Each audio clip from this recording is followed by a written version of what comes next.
Levinson, and on behalf of the Board of Directors of WITA, I'd like to welcome you all here today for what I think is our fifth event in our 10-part series looking at the NAFTA.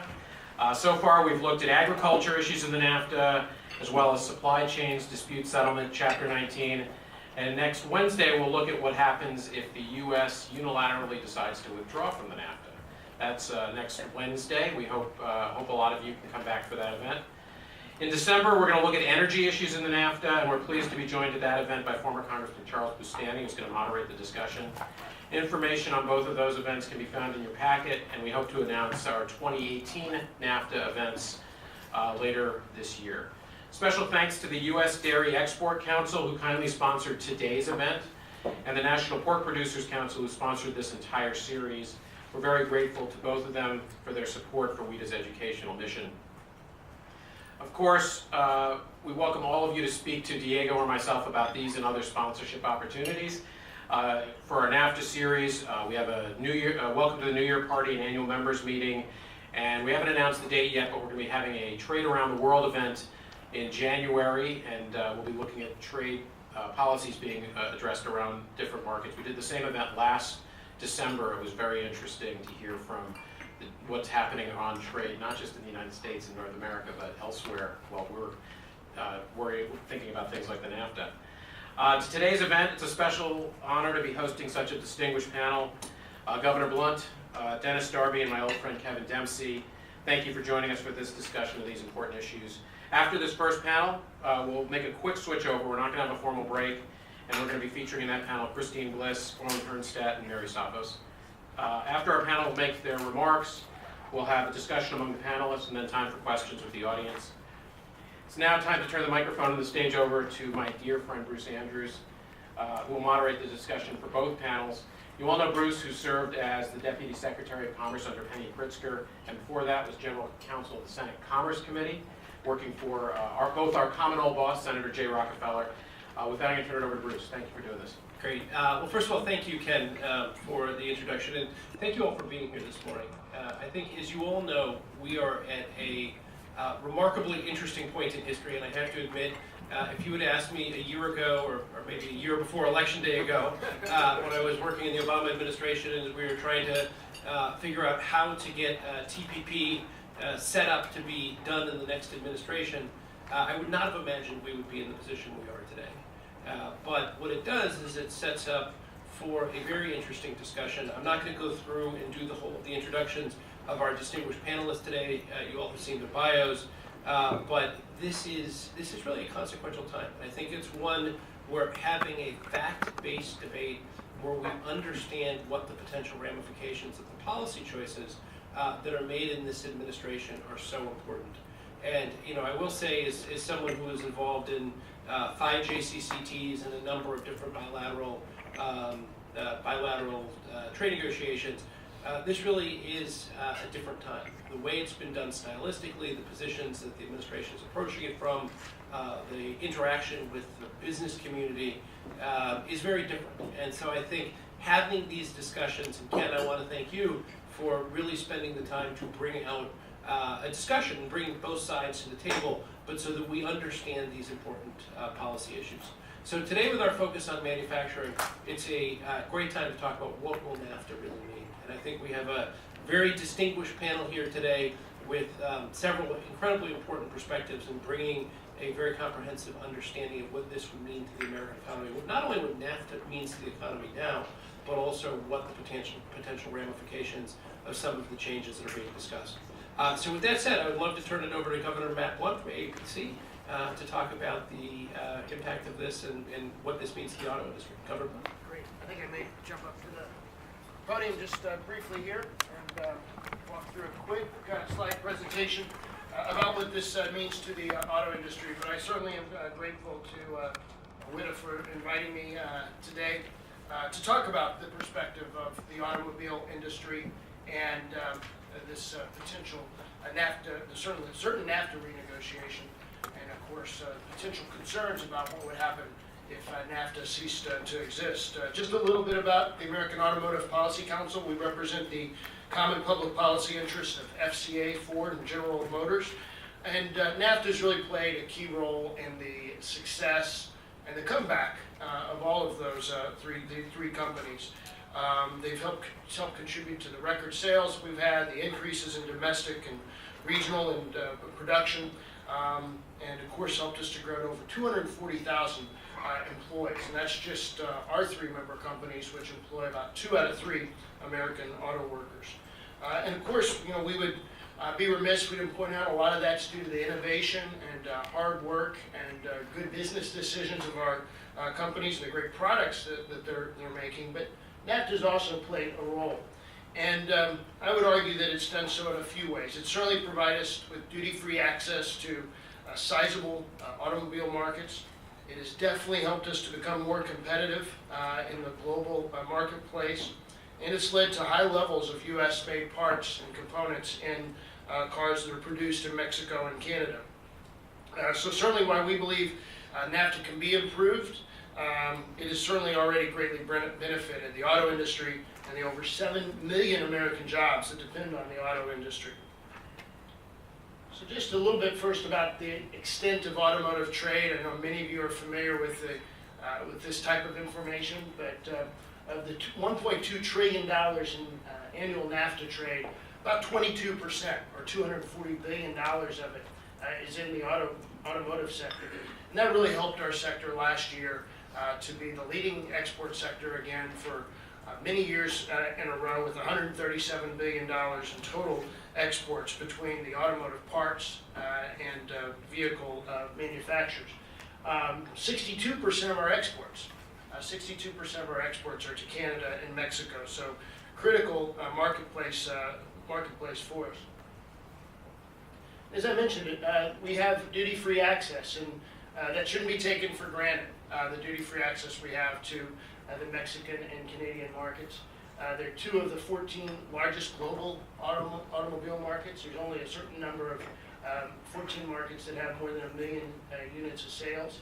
Canada has 2 million units of sales on an annual basis, and Mexico, of course, has 1.6 million, and that's a growing marketplace for us.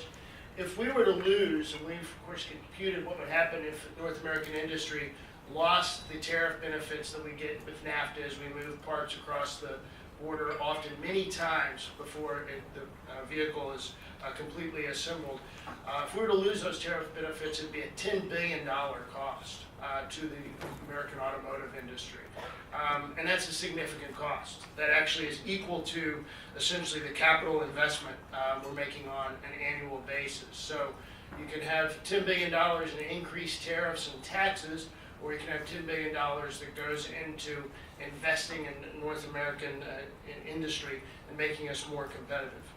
And that competitiveness is really important, because if you think about the automotive sector globally, there really are 3 centers of global automobile production: North America, Northeast Asia, and Europe. And you can see they've all got a similar mix of developed and developing economies. And we certainly believe that the benefits we have because of the partnership with Canada and Mexico are critical, and you see it replicated other places. It's not unique to NAFTA. In Europe, our competitors have partnered with countries like Romania and Turkey. Japan and Korea, of course, partner with China and growing economies in throughout Southeast Asia. And lots of other of the same things that we hear talked about in the NAFTA relationship exist in those marketplaces as well. Just as an example, Germany has an auto trade deficit with Poland. I don't think anybody would argue that the Germans somehow don't have a good trade policy, or the Germans aren't good in the automotive sector. They've developed a trade deficit because, due to Poland's manufacturing footprint and cost structure, it's very complementary for them to build cars together with the Germans. And because of Germany's much larger marketplace, it has a trade deficit with Poland in automotive goods. And that's mutually beneficial, of course, for Germany and Poland. And in all of those statistics and facts, you could just insert the United States and Mexico, and the sentence would still be true. So what we have in NAFTA is not unique. We see it in other parts of the world. And without NAFTA, we won't be as competitive as Europe and Asia. Certainly having underlined, I think, the importance of NAFTA, We're not opposed to the modernization effort, and we've certainly been an advocate for some time for changes in U.S. trade policy. We see this as a real opportunity to make some changes, and two of the changes that we think are most important really relate to this idea that NAFTA can be a blueprint for future free trade agreements. So they relate to automotive standards, which I'll talk about in a second, and then of course currency manipulation. And addressing currency manipulation has been a long-time priority of the automotive sector. Having said all that, we do need a balanced automotive rule of origin, and I'll talk about that for just a few moments. So automotive standards are an important issue, and it's an issue where the United States has been playing catch-up with the Europeans that have aggressively pushed their standards around the world. When we build a vehicle to the United States, we build it to FMVSS standards, Federal Motor Vehicle Safety Standards. Building vehicles to more than one set of regulatory standards is expensive. So for instance, that car that we built to US safety standards, to homologate it to European standards, can cost $1,100 per vehicle. And those additional costs can obviously make it very difficult and unprofitable for us to sell it in certain marketplaces. As I said, the Europeans have had a well-organized and concerted effort to push for acceptance of their standards around the globe, and that often has the impact, intentional or not, you could debate whether it's intentional or not, but it has the impact of supplanting acceptance of US standards. And by this map, I think you can see the battle we're up against, with the red being all the areas of the world that accept only UNECE built vehicles, or the EU standard built vehicles, and the yellow being the countries that accept both today, and we need to preserve that. And what we've proposed to the US government is that they should advocate that Mexico would just outline in the NAFTA, commit in the NAFTA, that they would continue to accept vehicles built to our standards. It wouldn't be a change in the status quo, but it would lock it in for the future, and very importantly would be an important blueprint for the United States moving forward, and would help with our efforts to ensure products built to US standards can be sold around the world. Another key issue for the automotive sector has been and remains currency manipulation. A number of our competitors are in countries where they have a history of manipulating their currency through direct intervention in the marketplace. We believe that you could just clearly and definitively state in the NAFTA that direct intervention's not acceptable. There'd be a penalty for direct intervention. We've got a very specific proposal that we've shared with the past and current administrations as to how you can do this in a way that doesn't infringe on any monetary policy. We think you can lock this into the NAFTA. There have been public statements from the Mexicans that they are open to that and certainly not opposed to it.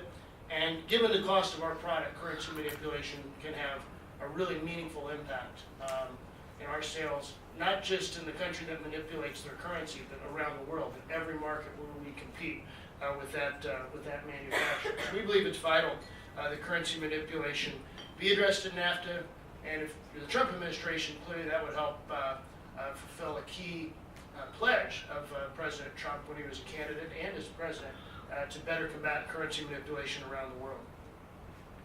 So the rule of origin is an issue we've heard a lot about in recent days. It's typically a mundane and technical part of the trade agreement, really just designed to ensure that you don't have a free rider problem. Obviously, with the U.S. demands in this area, we've heard a lot more about rule of origin. So we would argue that the current rule of origins worked. It's very high. It's 62.5%. It's the highest content requirement of any trade agreement anywhere in the world, not just for the United States, but between any other parties that trade in the automotive sector.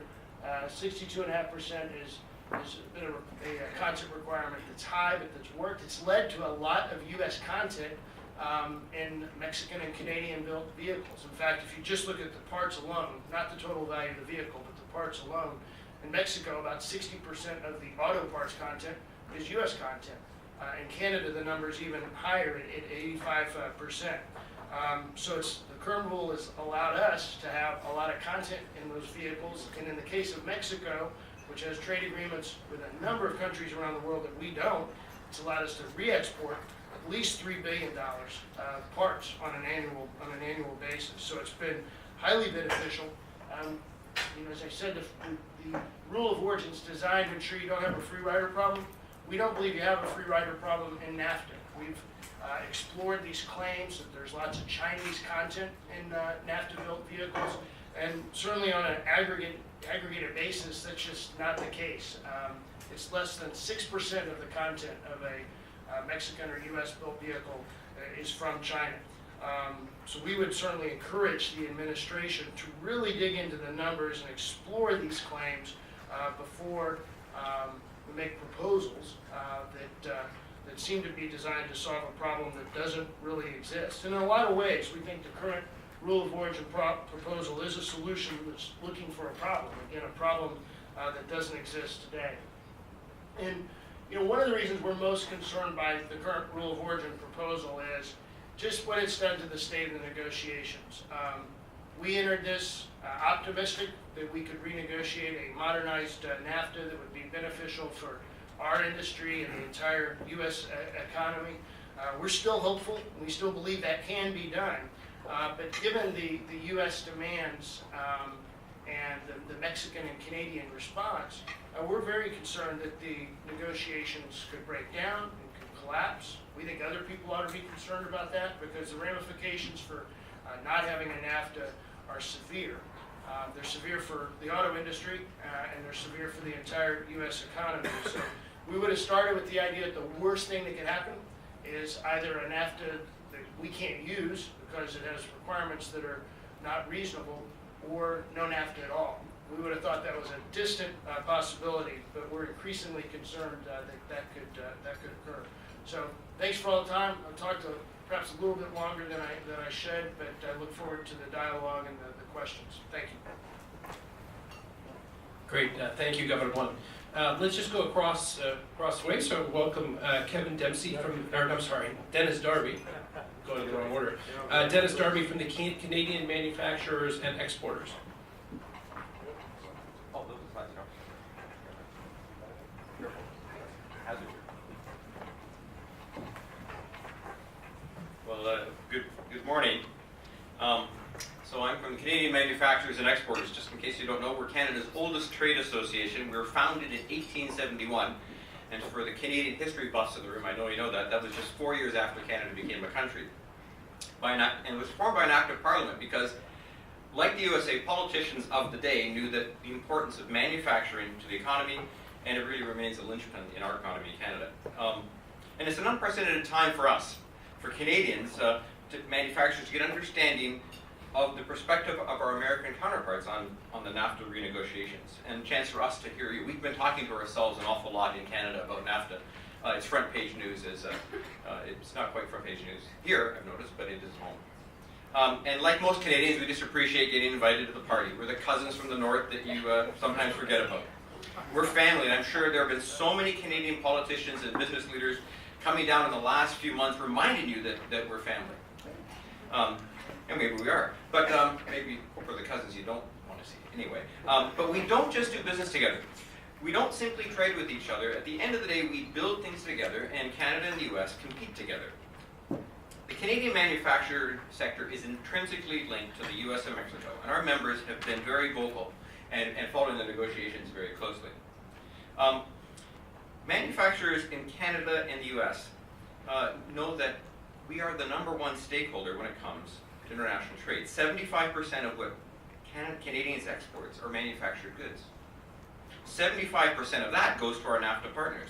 10% of our GDP is due to our strong manufacturing capabilities and our ability to export. Our biggest trading partner, not surprisingly, is the United States, and as our Prime Minister Justin Trudeau told a meeting of US governors in July, Canada buys more from the US than China, Japan, and the UK combined. To put it in perspective, Canada is the biggest foreign market for 35 US states, and the trade relationship between the US and Canada is worth about $620 billion a year. Now, the leading export sectors from the US are automobiles, machinery, minerals, fuels, plastics. For Canada, it tends to be aerospace, agri-food, automotive, clean tech, defense, and security. And of course, oil and gas products, which I know are really important. But much of our manufacturing sector's success is a direct result of the 23-year-old NAFTA. as well as the Canada-US Free Trade Agreement that preceded it in 1987, and of course the 1965 Auto Pact, which started it all. Well, NAFTA disrupted many businesses in Canada that couldn't compete or didn't have the economies of scale to stay afloat in a huge market consisting of Canada, Mexico, and the US. The treaty has, on a macro level, been a fundamentally positive step for North America. For example, Canadian merchandise exports to the US have grown at a rate of almost 4.6% annually between 1993 and 2015, and total merchandise trade between the two countries has doubled in the same period.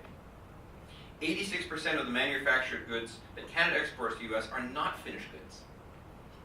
They are pieces and components and ingredients that our people on both sides of the border work together to assemble or process. U.S. manufacturers similarly have seen a tremendous growth in exports to Canada. In the first 10 years of NAFTA, U.S. exports of manufactured goods leapt by an incredible 80%.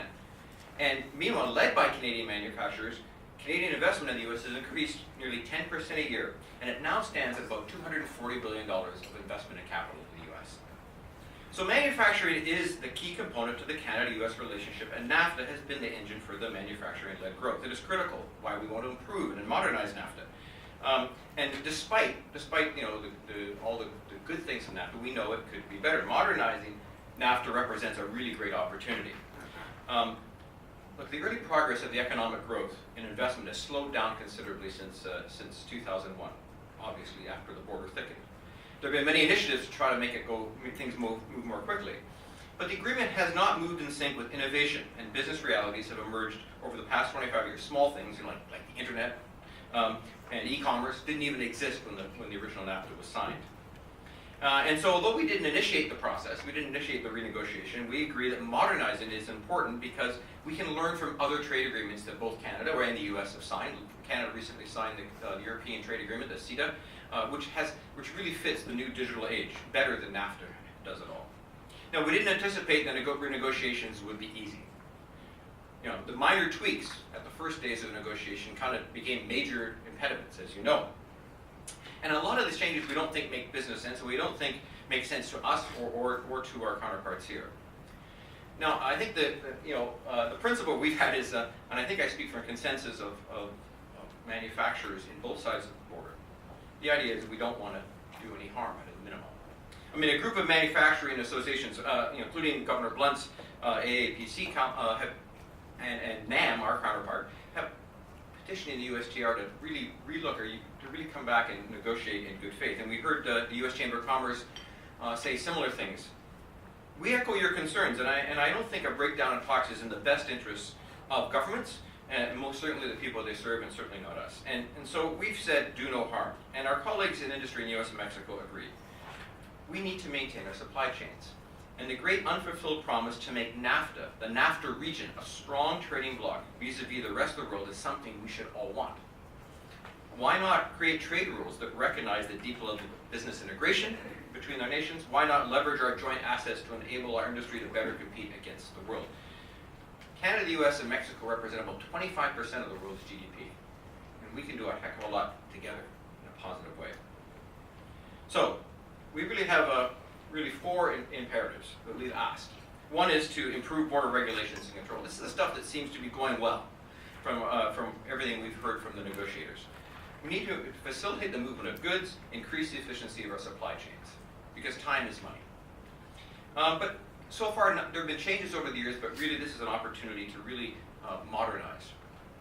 The second is improving the movement of people. Modernization of Chapter 16, which allows business persons in certain professions to temporarily work in another country without requiring visas, is fundamentally needs to be improved. It no longer reflects the modern world. The exemptions are professions, some of them don't even exist anymore, and things like software engineers are not even on the list. And anyone who works in manufacturing or builds equipment knows that those are the people you need to be able to go back and forth across the border to install or repair equipment. And let's talk about business travel. In today's global marketplace and within the integrated NAFTA sector, companies do not operate independently of each other. We're part of a broader North American enterprise, and we need ways to help people move back and forth more easily. Integrated companies require staff or contractors to travel across borders frequently. As with customs processes, governments and business have taken steps to deal with these issues, but really, NAFTA provides an opportunity to be more inclusive, to include more, to be more integral in terms of how we do business together and how we compete. Now, here's one that probably isn't on the list for today, but the third imperative for Canada is around procurement. One of the longest standing trade irritants for Canadian exporters to the U.S. has been the resurgence of the Buy America platform. So while CME fully supports the use and leverage of government procurement spending to boost innovation and local economic development, we believe support should be focused on startups and on commercialization and scale-up, rather than on creating artificial markets based upon protectionism. Driven by the high level of manufacturing integration between Canada and the U.S. and the direct negative impact that restrictive trade policies have on our economies, our two countries have recognized the deep integration of our economies in many areas. In government procurement for defense, for example, we compete very well, but lately things are going in the wrong direction. Manufacturers are free traders, and it is by looking out, not looking in, we'll be able to grow. And except in cases that fall under existing national security exemptions, all national and subnational procurement restrictions should be eliminated under NAFTA to allow for the free flow of goods, services, technology, engineering. The fourth imperative is the dispute settlement mechanism. This is the part where I'm not really that popular in the U.S. None of the opportunities for good growth can actually happen if we're not based on the principles of fair trade. And this involves independent dispute resolution. At present, anti-dumping and countervailing duty disputes between NAFTA partners and with governments are addressed using the settlement mechanisms outlined in NAFTA chapters 11, 19, and 20 to various degrees. And the U.S. administration so far has signaled its desire to eliminate these chapters, if we understand correctly. But that's not fair to us. It's not fair to you, and it's not fair to our Mexican counterparts. We're simply asking that a dispute resolution system that is aligned with the basic principle of fair and impartial juries that make the court system just. A modern renewed dispute settlement would go a long way to ensuring market stability. Call it by another name other than Chapter 19. I don't care what we call it. But for Canada, this is critical to reassuring our companies and our government of fair treatment. Now, I've just articulated 4 priorities, but let me add one more that was mentioned a little bit by Governor Blunt. That would be to leverage NAFTA for a common approach to trade with countries to grow our exports. Collectively, we have a trade problem by one measure. Canada, much like the U.S., runs a massive bilateral trade deficits with countries like China, Germany, and South Korea. Now, don't get me wrong. Imports are critically important for manufacturers and customers alike, but however, when some countries export tens of billions of dollars worth of finished manufactured goods to our markets, and in return we collectively export tens of millions, there's an issue. And I think that's an issue we can work through in modernization of NAFTA. Putting the right mechanisms in place to ensure smooth cooperation between NAFTA partners allow us to take advantage of the North American size. We can work as a bloc and innovate together and compete against the world together. I think it's really important that countries that practice currency manipulation, provide export subsidies, we need to be able to deal with them as a bloc of NAFTA. And I hope that's something that people will embrace. Now, I don't know, and I don't really want to know what a world without NAFTA looks like. For Canadians, that's probably our worst nightmare. I don't know beyond the legal and logistical nightmare, but it would create a hurricane of uncertainty. And that's not good for manufacturers, because we already know in Canada manufacturers are not investing at the rate that they should be in capital and equipment, because people have been kind of sitting on their hands waiting to see where things goes. And if NAFTA fails, most regrettably, the opportunities for growth that have shaped North America for the last 25 years will be lost. So on behalf of Canadian manufacturers and exporters, I'd like to stress the importance that we keep and we stay at the table.